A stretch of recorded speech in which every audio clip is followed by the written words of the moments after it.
Черете, σήμερα θα σας πω 3 tips για ταξίδι. Νούμερο 1.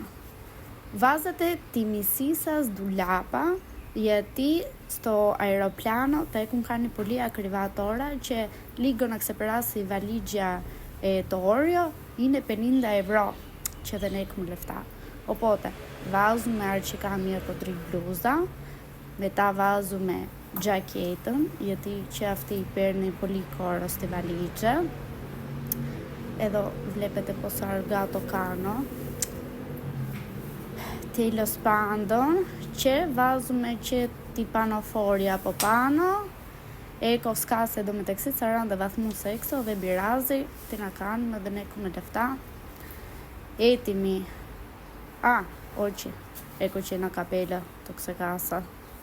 Ωραία, τώρα είμαι έτοιμη. Νούμερο 2.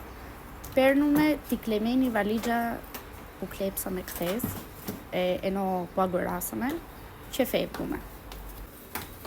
Ναι, και νούμερο 3. Ταυτοτήτων, γιατί ξεχάσα πάλι.